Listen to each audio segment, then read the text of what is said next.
Assalamualaikum warahmatullahi wabarakatuh, teman-teman semua. Selamat malam kembali ya di Dread House Studio di segmen Dreadlore ya.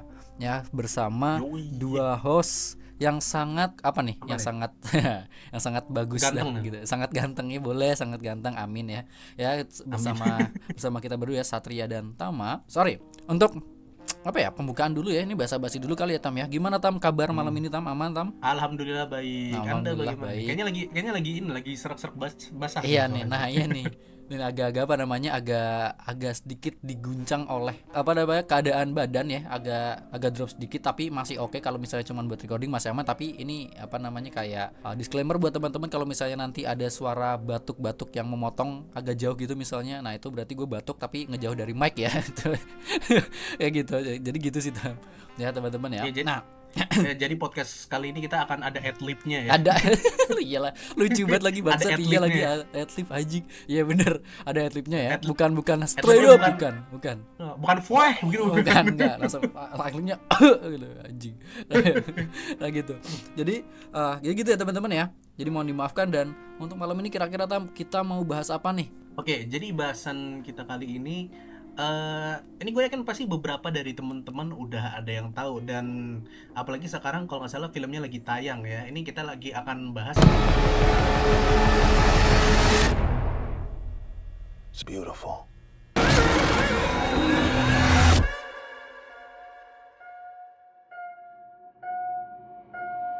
The Backrooms. The The Backrooms, yes. Backrooms. Pasti Kayaknya teman-teman apa ya? udah ini nih, udah apa namanya, udah nggak familiar, Iya. udah nggak familiar, udah nggak asing lagi lah sama yang namanya Yes. The Backrooms ini, di mana-mana ada. Soalnya The Backrooms Hmm. emang udah apa ya? Kayaknya udah sempat viral beberapa tahun yang lalu kan, belum lama ini kan. Ya Yoi. kan, terus apa namanya? Ya mungkin kita bawain ini karena tadi ya ada filmnya lagi yang digarap sama A24 ya, A24 ya. Yang tahu sendiri Hmm. A24 biasanya kalau garap film memang anjing gitu kadang kan. Bukan anjing dong, bagus gitu. Ya maksudnya anjing Oh, bagusnya, bagus. iya bagus, tapi Hmm. bagusnya anjingnya tuh ke positif gitu maksudnya tuh. Iya. Ya gitu. Nah, jadi kita mau bahas lagi ya. Kita bahas kalian Oke. aja The Backrooms ya. Jadi gimana Tam? Oke, apa? Jadi gue jelasin dari awal dulu. Awalnya itu The Backrooms itu guys, itu mulainya itu di tahun 2019.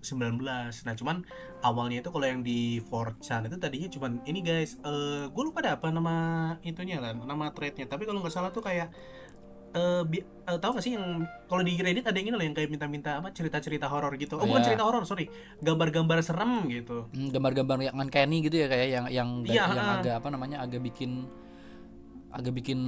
merinding bulu lah kuduk gitu. merinding lah. Yes. Nah, singkat cerita tuh pokoknya ya itulah, dikirimin gambar-gambar yang serem-serem itulah. Cuman ada satu nih gue sorry ya guys, ini di sini gue kurang detail. Gue nggak tahu siapa yang ininya, apa namanya, yang ngasih gambarnya pertama kali. Heeh. Cuman ada yang ngasih kayak gambarnya simple ya, itu tadi yang udah apa, famous banget tuh, yang kayak ruangan kuning gitu loh. Hmm. Nah, yang pertama kali gambar itu, dia itu bilang tanya gini, ada yang ngerasa ini nggak sih, pokoknya tuh ngerasa nggak nyaman nggak sih sama ruangan ini gitu kan.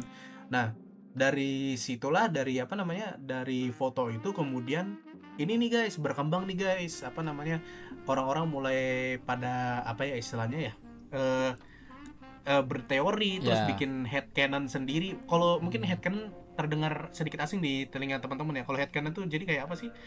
Kayak cerita-cerita yang dibuat sendiri lah gitu loh, kayak fanfic gitu. Hmm. Nah, singkat cerita dari itu tadi, dari gambar kuning tadi, kok gambar kuning dong, gambar Ruangan ruangan kuning kuning ya. itu tadi dari 4chan.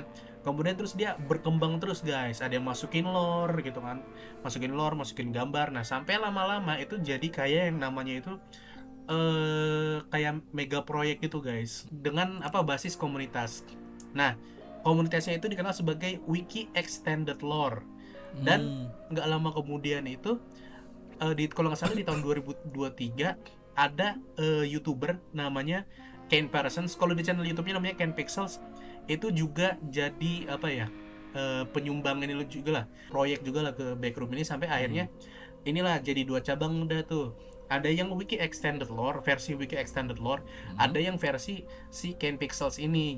Nah, nanti di video kali ini kita bakal bahas lah soal apa namanya dua versi tersebut gitu loh. Kita juga bakalan nelusurin asal usulnya itu gimana, membedah definisinya, terus apa sih namanya mengeksploitasi mengeksplorasi tiga pilar transformasinya hingga menganalisis fenomena psikologis yang mendasarinya gitu.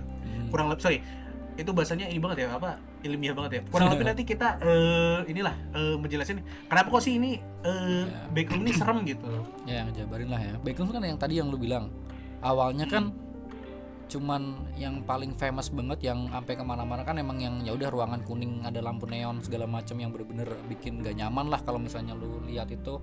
Dan kalau misalnya lu ngebayangin lu di dalam ruangan itu sendirian itu kan kayak wah anjing lah gitu loh pokoknya. Soalnya kan suasananya kayak apa gak nyaman banget ya. Nah tapi lama-kelamaan backrooms apa ya, kayak berkembang jatuhnya ya jadinya. Terus kayak ada level-levelnya gitu kan, ada level-levelnya, ada monster-monsternya, apa namanya, entity bukan sih, iya entity ya bener ya, entity. Nah kan banyak kayak monster-monsternya juga per backroom, per ruangan. Nah itu gimana tuh gosip-gosipnya tuh? Maksudnya ininya ya apa namanya kayak perbedaannya gitu ya, maksudnya versinya si wiki itu. Oke. Jadi kalau misalnya gue jelasin soal versi wiki tadi ya kurang lebih sesuai namanya dia itu berbasis komunitas dari kayak yang namanya fandom, terus wiki dot apa gitu. Terus kemudian dia itu jadi crowdsource mitologi. Crowdsource mitologi itu apa? Mitologi yang dibangun bersama oleh ribuan kepala. Artinya apa? Ya itu tadi guys. Jadi ada orang dia ada cerita, ada lore gitu kan, dimasukin ke si wiki ini, ke komunitas ini. Kemudian ada cerita lagi dimasukin, akhirnya tuh gabung-gabung akhirnya dari jadi versi cerita yang banyak guys. Jadi di wiki ini kalau yang versi wiki extended lore ini dia ceritanya itu banyak versi di backroomnya itu. Nah kalau tadi soal soal levelnya, kalau gue rasa sih kalau sekarang udah berkembang ya, karena kita belum lama main The Backrooms juga guys. Ada dan di updateannya itu ada level baru lagi, cuman kalau dari level 3 pertama itu disebut sebagai the main 9. The main 9 tapi di sini cuma 3 loh. Oke. By the way, ya itu tadi 3 level pertama itu ada level 0 yang the lobby. Nah, itu tuh yang itu guys, yang ruangan kuning itu tuh. Yang ada siren head-nya itu yang males banget tuh. Anjing. Ntar dimasukin kali ya. Boleh. Yang kita main kemarin ya. Iya, boleh. Shit.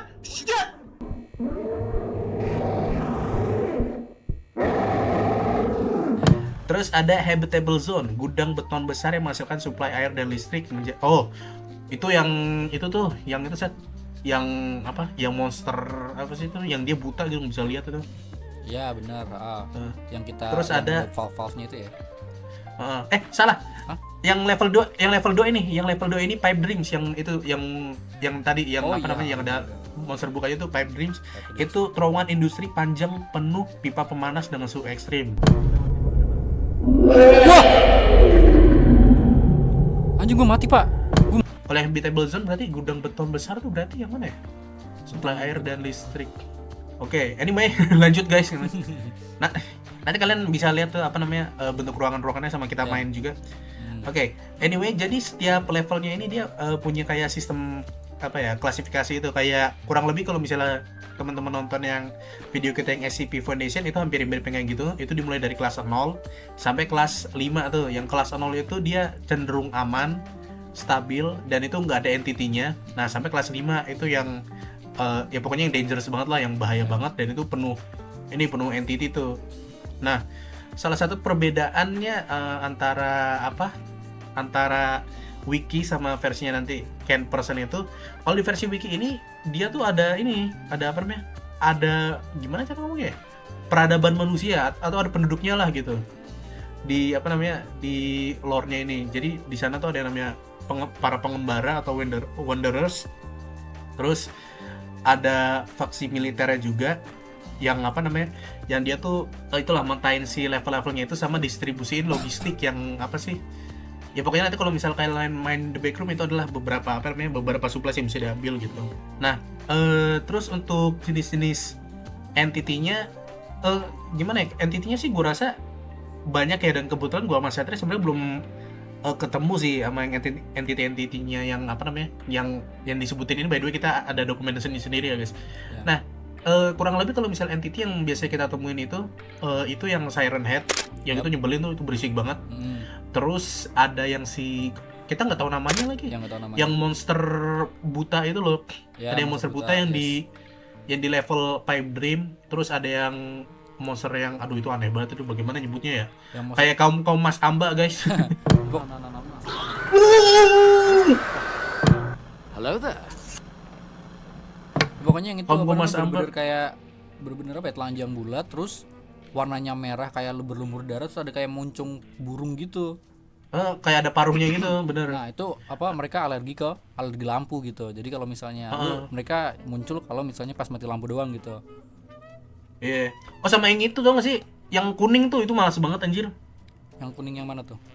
Yang level fun. Oh iya, Itu malas banget ya. iya, benar. Kalau versi 10 pixels ya, ini by the way gue juga sempet riset juga, dan sebenarnya gue tuh sebenarnya lebih paham soal yang versi Ken Pixels ini sih guys, karena yang Ken Pixel itu menurut gue lebih gampang lebih gampang dicerna gitu. Ya. Perbedaannya itu yang jelas adalah pertama-tama dia tuh nggak pakai level. Oke. Jadi kalau misalnya di dalam versinya si Ken Pixels ini, backroomnya ini tuh sebutannya macam-macam, nggak cuma the backroom, ada the complex, the anomaly atau apa, itu banyak banget deh, sumpah guys, banyak sebutannya, cuman gue lupa.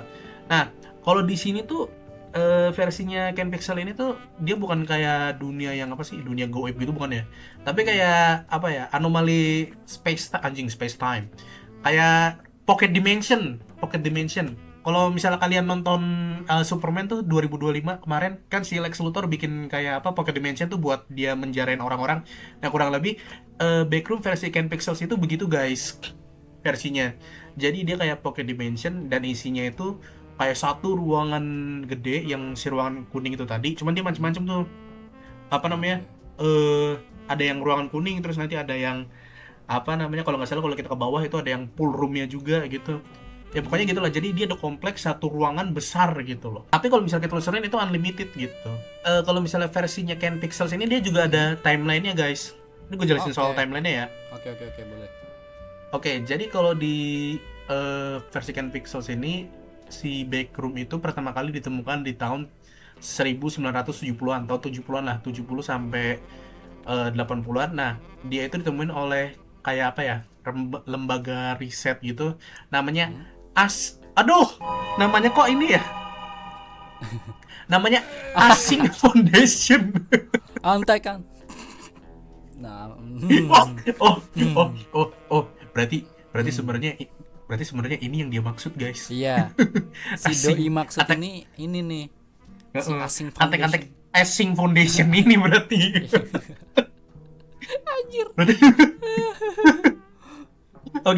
Oke, lanjut ya. Sorry. Terbaik sedikit. Nah, jadi Asing Foundation ini dipimpin oleh ilmuwan namanya Ivan Beck, yang dia itu mengembangkan sebuah teknologi yang namanya itu magnetic distortion system. Nah, buat apa? Gunanya itu buat memodifikasi medan magnet untuk merobek ruang. Tujuannya itu buat mengatasi krisis perumahan dan gudang penyimpanan di US gitu. Kalau dipikir-pikir sebenarnya tujuannya tuh mundane banget guys. Tujuannya tuh kayak biasa banget. Ini kan berarti kan sebenarnya tujuannya tuh gara-gara kekurangan lahan kan. Iya. Jadi kekurangan lahan, si Ivan Beck ini mikir, apa gue bikin ini aja nih, bikin ruang anomali aja nih buat buat lahan lain gitu. Agak aneh sih sebenarnya, jelas sih. Agak aneh sih jujur. Iya, orang jenius kadang emang agak anjing gitu sih. Iya, orang jenius memang kadang-kadang aneh gitu jalan berpikirnya. Oke, anyway kita lanjut ya. Sorry guys, banyak distraction ya. Nah jadi kan tadi kan gue bilang kan, dia itu ditemuinnya itu bukan ditemuin ya, sorry, lebih kayak ke dikembangkannya itu dimulai dari tahun 1970 ke sampai dengan tahun 1980-an. Nah tapi kontak pertama atau pertama kali masuk itu di 17 Oktober 1989. Nah, jadi ceritanya di tahun 1989 itu ada sebuah insiden yang namanya insiden first contact lah, atau kontak pertama. Jadi pertama kali itu mesinnya tuh diaktifkan. Nah, kebukalah tuh sebuah dimensi yang bernama The Threshold. Nah, di tahun ini mereka pertama kali ngebuka nih, dan pertama kali ini juga yang ngejalanin lah gitu, ngejalanin eksperimennya ini. Nah, aktivitas mesin ini tuh apa ya, kayak jadi bikin dunia luar tuh atau dunia kita tuh jadi nggak stabil guys. Itulah kenapa jadinya ada yang ini yang disebut null zone gitu. Itu yang bikin ini nih, orang-orang suka ngilang gitu loh guys. Nah, kalau kalian nonton salah satu film pendek si Ken Pixels ini, ada beberapa scene lagi pokoknya melakukan aktivitas biasa lah guys. Misalnya Yang lagi paling nyapu terkenal tuh misalnya. yang cuman yang paling lagi terkenal tuh ini, yang terkenal banget tuh yang dia lagi kayak apa ya, lagi bikin kayak film gitu lah, film film pendek atau video video biasa lah, video YouTube gitu. Ya. Terus atau ngeklip tuh pleng, hilang dia masuk ke backroom. Itu yang paling terkenal tuh. Ya, Nanti nanti gue kayaknya masukin ya kayaknya gue pernah lihat juga deh. Yeah? Yeah, yeah.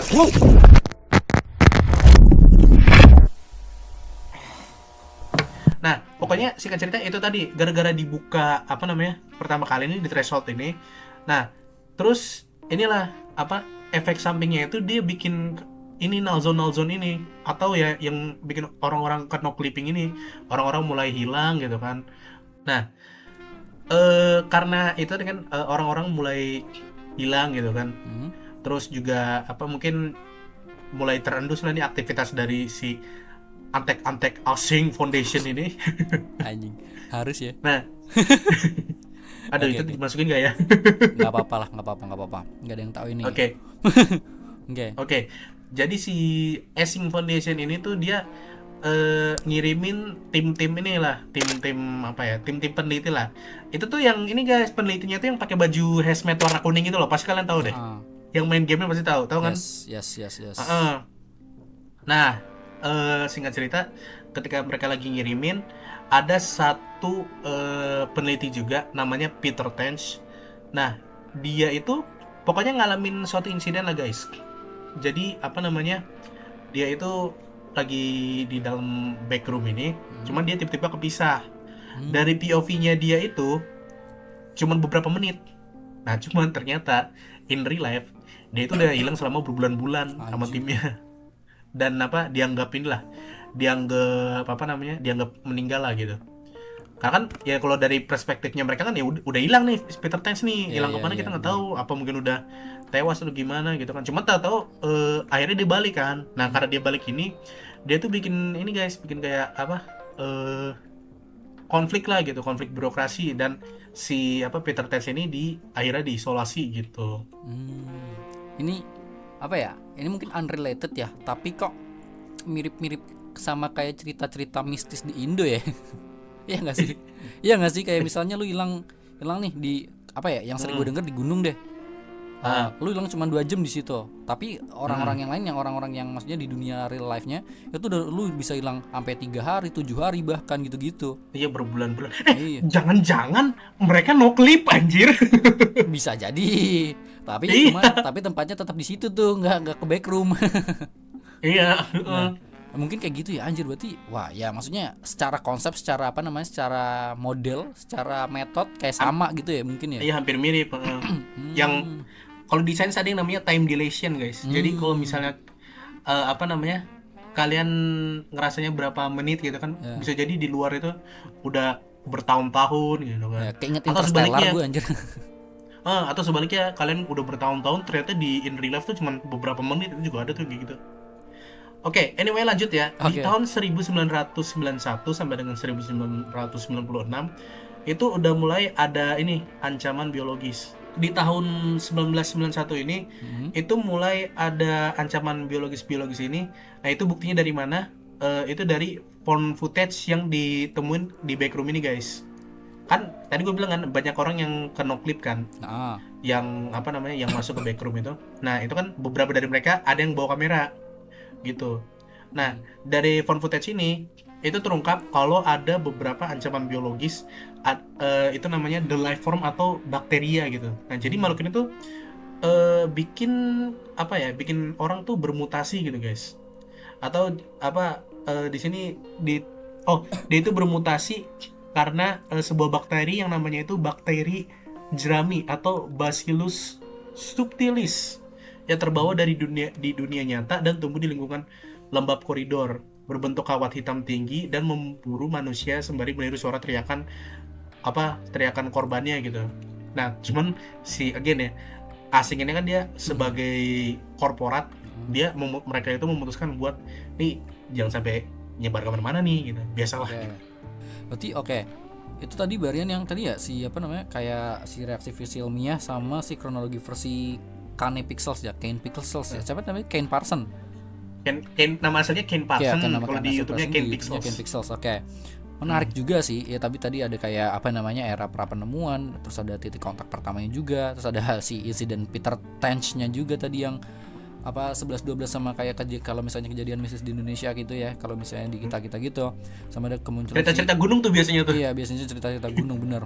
Nah apa ya si ini loh Backroom tuh emang kalau secara konsep kan bener-bener kayak nyeremin banget nih, kayak bikin anjing, bikin gak nyaman, kayak inilah pokoknya vibe-nya tuh bener-bener gak bener lah gitu. Nah tapi kok di beberapa visualnya kenapa gak gitu ya, kayak kadang kayak misal yang paling gua apa ya ngerasa aman tapi nggak aman juga dalam waktu bersamaan tuh kayak pool rooms, di bagian pool rooms. Jadi bener-bener kayak ini kita di dalam ruangan yang banyak airnya, kayak bener-bener kayak kolam renang tapi bener-bener semuanya tuh keramik gitu, entah dari temboknya terus dari langit-langitnya keramik juga, terus ada keramik gitu. Pokoknya itu tuh bagus, bener-bener bagus. Kalau misalnya di real life gitu mungkin kelihatannya cakep, estetik banget, wah keren gitu, tapi secara nggak secara langsung juga, maksudnya secara bersamaan juga ngeri gitu, apalagi kalau misalnya kita sendirian ya gitu. Anjir itu apa ya sisi psikologisnya tuh gimana sih, kayak misalnya tadi ya dari situ kayak gitu. Terus soalnya kalau misalnya horor-horor lain atau misalnya teori-teori lain tuh kan asosiasinya tuh sama kayak gore kayak apa ada darah-darah dan segala macam stan-stannya, apalagi kalau misalnya di Indonesia kan ada setan-setannya. Nah, itu tuh gimana tuh Tam? Kasih sisi psikologisnya. Dari sisi psikologis kenapa sih Backroom ini serem gitu kan? Ya benar. Itu juga tuh sebenarnya kalau di Backroom ini kan kalau kita lihat-lihat guys, ya tadi yang Satria bilang itu kan sebenarnya cuma ruangan doang kan ya. Cuman tadi yang ruangan kuning, terus tadi yang Satria bilang ada the pool rooms, terus ada kayak basement juga gitu. Ada juga yang apa namanya, yang level baru nanti ada yang kayak ruang perbelanjaan gitu. Nah, itu kan sebenarnya kayak apa ya ruangan biasa gitu loh guys. Maksudnya kita juga bisa menemukan itu di dunia nyata, kita sering lihat itu gitu kan. Cuman sebenarnya apa yang membuat ruangan-ruangan itu jadi menyeramkan gitu tuh apa? Nah, kalau dari sisi psikologis itu dia ada yang namanya itu subliminal horror atau dan liminal space. Nah, by definition ruangan liminal atau liminal space ini dia tuh adalah tempat transisi guys. Jadi kayak lorong kayak di rumah sakit gitu loh, ruang tunggu lorong hotel tuh. Nah pokoknya tuh tempat-tempat yang sebenarnya ya cuma buat dilewatin doang gitu, bukan buat ditinggalin gitu.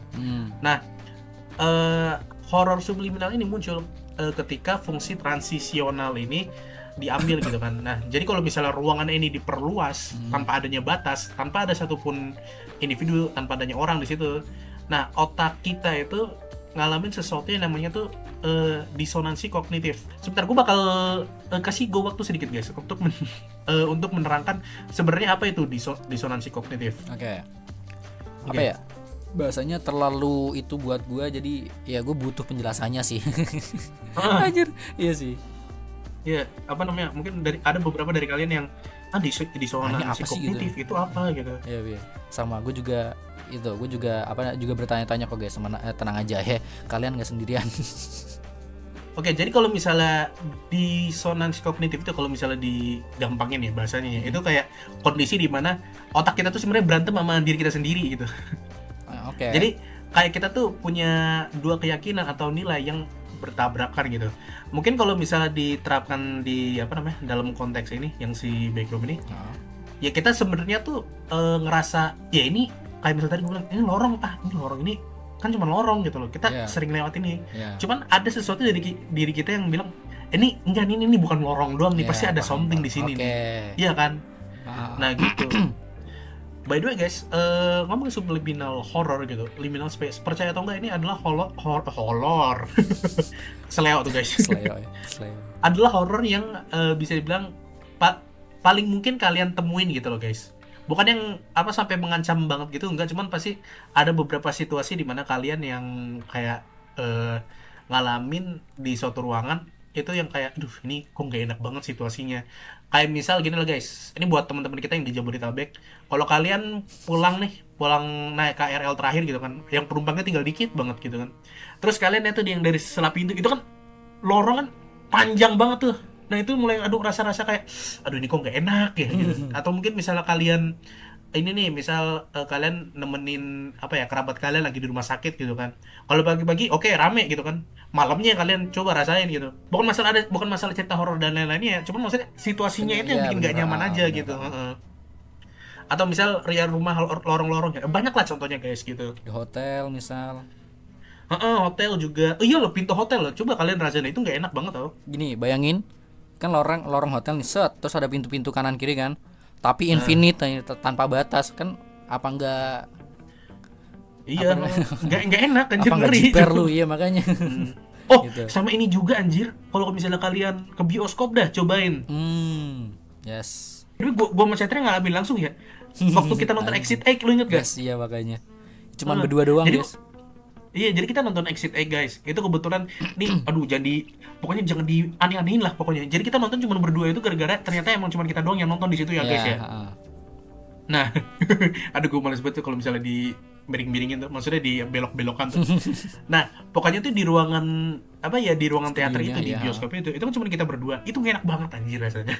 Makanya ya, walaupun emang kita bisa jadinya bisa berisik ya, kita berdua doang terus kita bisa berisik, walaupun mungkin agak masih sedikit tidak bermanner, tapi tetap gak nyaman gitu maksudnya tuh. Apalagi yang kita Iya, tonton cuy. juga film yang kurang lebih sama Film kayak horor gitu. juga. Iya, horor dan subliminal juga gitu loh. Iya anjir, kita nonton Exit Egg guys, Iya. yang mana konsepnya sama tuh. Iya. Itu gak enak banget anjir. Double tuh rasanya tuh. Oke, anyway ini gue lanjut ya, itu tadi intermezzonya lumayan panjang tuh. Oke, jadi kalau misalnya di subliminal horror ini yang tadi gue bilangin ya, yang bikin kita takut tuh bukan adanya ancaman eksternal gitu, bukan karena ada monster gitu, bukan karena ada setan. Mungkin kalau dalam kasus Backroom ini karena mungkin ada siren head-nya ya, ada monsternya, ada entity-nya gitu. Nah cuman kalau misalnya kita ngomong pure subliminal horror, itu tuh yang bikin serem itu adalah ininya lah apa, kesunyian gitu, sepi banget rasanya gitu. Yes, itu dia. Nah terus itu tuh biasanya tuh ada suara-suara yang bikin apa ya, yang nggak nyaman gitu, suara-suara kayak dengung lampu neon gitu tuh, masih yang gitu. Ini nanti gue masukin di editing deh. Oke. Nah terus nah bunyi lampu neon tadi itu kan berfrekuensi rendah tuh guys. Nah ternyata itu juga secara psikologi juga dapat memicu paranoia dan disorientasi gitu. Ya pasti kalian tahu paranoid gitu, jadi nggak nyaman lah gitu. Nah si Ken Pixels ini memperkuat ini dengan apa sih, kalau dari segi sinematografisnya dia tuh pakai ini guys, pakai VHS gitu, pakai apa, teknik kamera-kamera zaman dulu lah, Ya. kamera-kamera tahun 90-an lah gitu. Ya, Yang itu jujur kan dia emang ngeri sih kalau pakai efek-efek VHS sih. ya kan. Nah itu by the way makanya beberapa video kita banyak yang pakai itu guys. Nah, ya, yes. Itu alasannya. Kenapa kita pakai efek VHS, karena itu bikin apa ya, in a way walaupun gambarnya itu jadi apa ya, jadi kayak burem, tapi itu sama jadi menambah efek realistis guys. Gitu. Apalagi kalau misalnya footage yang diambil tuh lumayan agak bergoyang dikit ya, maksudnya bener-bener kayak video amatir lah gitu. Iya. Oh, contoh nyatanya ini apa? Teman-teman ada yang pernah nonton Keramat nggak? Nah, Gua itu yakin dia pasti. tuh. Coba kalian kan ada Keramat 1, Keramat 2. Keramat 2 tuh menurut gue nggak serem guys, karena apa, kameranya HD. Masuk akal ya. Iya. Masih belum relate gitu kan. Ya masih tetap relate tapi kayak apa, efek seremnya agak berkurang karena HD tadi, bener. Kalau yang Keramat 1 kan kayak kita gimana ya? Apalagi nontonnya sekarang ya. Iya, betul. Itu tuh kayak nonton rekaman zaman dulu gitu loh guys, yang pakai kamera apa, kamera-kamera jadul Analog. gitu lah, yang kamera-kamera analog, yang nggak analog juga sih, cuma Iya kamera-kamera yang apa, kamera-kamera Webcam, jelek lah, apa namanya? tahun Handycam, 2000-an handycam. awal. Iya bener, handycam. Oke, lanjut. Efek subliminal ini kemudian bertransmisi ke ini guys, ke apa namanya, ke video game, ke game gitu. Nah ini di sini tuh teman-teman pasti udah pernah denger lah yang namanya tuh The Backroom, Escape Together, Inside the Backrooms, yaitu nama game-gamenya gitu. Di sini mungkin gue bakal skip penjelasan ini karena teman-teman bisa apa sih namanya, bisa searching sendiri lah soal game-gamenya gitu. Sebenarnya kalau di apa ya, di platform gaming itu emang aja banyak ya versi backroomsnya gitu. Ada yang judulnya ini, ada yang judulnya itu, tapi kurang lebih ya konsepnya sama gitu.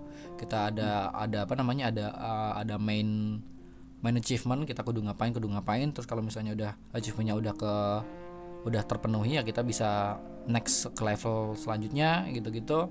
Yang nanti ada tadi ada yang harmless, ada yang bener-bener anjing gitu bikin teriak gitu misalnya. By the way guys, apa namanya, kalau ini menurut pendapat gue ya, kayaknya sih kalau misalnya untuk game-game ini kebanyakan dari mereka tuh pakai yang ini deh, pakai versi yang apa, eh versi yang wiki extended gitu, karena kan mereka ada level-levelnya kan. Ya benar juga sih. Nah mungkin ini sebenarnya kita rekaman sebelum kita nonton film ini ya, sebelum kita nonton The Film Backroom ya. Backrooms, ya benar.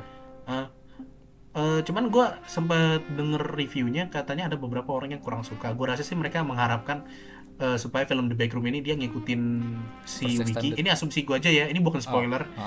Kalau menurut gue sih nanti kayaknya film The Backroom ini dia bakal pakai versinya si Ken Pixels ini deh. Karena kalau misalnya pakai wiki kayaknya nggak mungkin deh cuy. Terlalu gimana?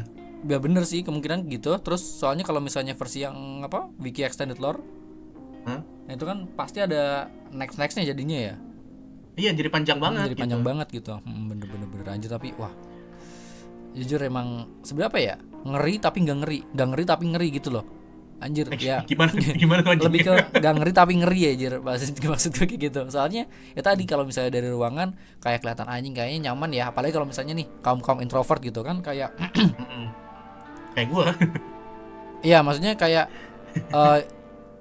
nyari banget suasana yang sepi sendiri, gak mau nyendiri apa charging baterai health-nya tuh anjing. Itu tuh dengan cara menyendiri. Tapi kalau misalnya menyendirinya dengan dimasukkan ke background kan juga anjing gitu ya. Iya, enggak juga sih. Gue introvertnya gue kagak berharap masuk The Backroom. Makanya itu dia. Makanya itu dia kan. Itu dia anjing. Ngeri juga loh. Anjir. Nah, ya apa kan kita bahas backroom nih. Nah, nanti kita juga bakal mainin salah satu game. Mungkin nggak tahu ya ini kita upload yang ini nih itu bakal upload sebelum yang kita gaming atau sesudah. Nah jadi nanti kalau misalnya ini sebelum yang kita gaming ditunggu videonya. Tapi kalau misalnya apa namanya, kalau misalnya ini diupload pas udah kita upload terlebih yang dahulu. Pas kita upload yang gamenya, nah nanti langsung cek aja ke gamenya aja. Nanti linknya mungkin kita taruh di link di deskripsi ya Tam ya. Itu kan kita banyak nyelip-nyelipin ini. Itu sebenarnya sneak peek guys. Nanti ada ininya kok, ada video fullnya kita main gamenya gitu. Ya nggak full banget sih, banyaknya bakal di-cut. Soalnya anjir lama guys, kita main sejam anjir. Sejam setengah kita main, Pak. 1 jam setengah. 1 jam setengah kita main, hampir 2 jam anjir. Gitu ya guys ya. Jadi mungkin besok ada ada gameplay kita main backroomsnya. Jadi ditunggu aja. Kalau misalnya tadi kita upload yang episode ini sebelum kita upload backrooms, upload gamenya. Tapi kalau misalnya pas lu dengerin udah diupload, nah cek langsung aja videonya kalau misalnya lu belum nonton ya. Nah jadi gimana untuk kesimpulannya dari si backrooms ini adalah wow, langsung ditembak gitu aja bentar. Oke, jadi kalau secara keseluruhan ya The Backrooms ini tuh apa ya, jadi intinya kalau soal soal backroom ini, kesimpulannya adalah backroom ini mengeksplorasi ketakutan orang-orang terhadap sesuatu yang tidak terbatas, yang infinite gitu loh. Nah, mulai dari yang awalnya itu soal soal kepasrahan gitu kan, bagaimana orang terjebak di backroom ini, sampai ke horor-horor yang kosmik, sampai yang reality breaking tadi lewat versinya Ken Pixels kan. Dia mengotak-atik realita gitu kan, bikin pocket dimension segala macem gitu kan, sampai bureaucratic horror yang tadi, yang Asing Foundation tadi gitu. Oke, kurang lebih gitulah kesimpulannya kalau misalnya gue singkat ya. Oke, ya sebenarnya yang menarik banget ya backrooms ini sebenarnya ya tadi, dari horor yang horornya tuh bukan ke arah gore ya, bukan yang harus pakai ada scene-scene yang bener-bener apa ya? Darah-darahan. Darah-darahan gitu kan. Nah, Setan-setanan ya juga ini bukan, ini gitu. horornya tuh lebih ke horor bener-bener horor psikolog ya, bener nggak sih horor psikolog? Psikologis dong, Ya horor psikologis. psikolog. Nah, Iya, horor psikolog goblok ya. kurakis. Oh ya, horor psikologis jadi bener-bener yang Hmm. musuhnya tuh kita sendiri anjir berarti ya. Iya, Ketakutannya pikiran sama kita sendiri. Iya, mungkin pikiran kita sendiri gitu kurang lebihnya anjir. Hmm. Wah, jadi gimana Tam? Sebentar, gua Apa? ada take nih soal gara-gara tadi lu bilang gitu, apa pikiran sendiri. Hmm, Gimana ya? Ini lebih ke harapan gue buat film-film horor Indonesia, anjir. anjir. Kan kita gimana ya? Kita udah ini banget lah, kita stuck banget, bukan ya kita stuck gitu kan, dan juga jenuh, udah masuk ke tahap jenuh di mana horor kita ya udah gitu-gitu doang loh. Kayak setan-setanan gitu. Terus premisnya gitu-gitu aja gitu. Mungkin dengan adanya nanti kalau misal kalian udah nonton Backroom, kalian bisa lebih terbuka dengan variasi-variasi horor lain gitu. Kayak ini misalnya subliminal horror, kemudian nanti ada yang namanya body horror, ada cosmic horror gitu. Horor tuh banyak guys, jangan nggak cuma setan-setanan gitu. Gitu aja sih. Oke, lanjut, Sat. Oke, jadi tadi ya semoga gue juga berharapnya gitu sih. Soalnya apa seru sih film-film yang nggak harus film-film horor, tapi yang horornya tuh nggak harus bener-bener ngeliatin setan dan segala macamnya, karena ya again bosen karena jump scare juga apa ya, oke jump scare nakutin tapi alah biasa gitu jadinya. Kayak apa namanya, jadinya terlalu ke-detect lah, terlalu ketebak lah gitu. Ya tadi artinya ya horor nggak cuma setan-setanan Ya. guys, nggak cuma setan-setanan, nggak cuma darah-darahan gitu. Oke. Situasi yang nggak membuat kalian nyaman itu juga bisa disebut horor gitu. Oke, lanjut, Tat. Mungkin boleh sekalian di closing, kita udah cukup panjang ternyata. Oke, ya buat teman-teman yang udah dengerin kita tadi ya Yaping selama ini untuk The Backrooms pada episode Dreadlord kali ini ya, di episode 4 ya Tam ya, kita Dreadlord ya. Nah, Iya, benar. oke. Terima kasih banyak ya. Ya mungkin kita di sini mungkin besok bakal ngerilis ya, atau mungkin udah dirilis ya untuk video gameplay Backrooms kita. Ya jadi nanti langsung dicek aja, pasti kita taruh linknya di deskripsi. Terima kasih banyak buat yang sudah mendengarkan, dan see you the next episode ya. See you in the next episode buat teman-teman semua, mungkin Dreadlord atau Radio FM atau Radio Dread Place ya. Kita pokoknya bakal adain beberapa segmen baru mungkin ya. Ya salah satunya tadi yang Dread Place dulu, mungkin kemudian yang lain-lain nyusul ya. Jadi gimana Tam? Ada salam terakhir dari Tama? Ya, untuk teman-teman jangan lupa buat komen, share, like, dan subscribe kalau misalnya kalian suka dengan konten-konten kita. Yes. Terakhir, gue Tama dan Satria mengucapkan Yes. Assalamualaikum warahmatullahi wabarakatuh. Waalaikumsalam warahmatullahi wabarakatuh. Bye bye. Selamat Selamat malam. Bye bye.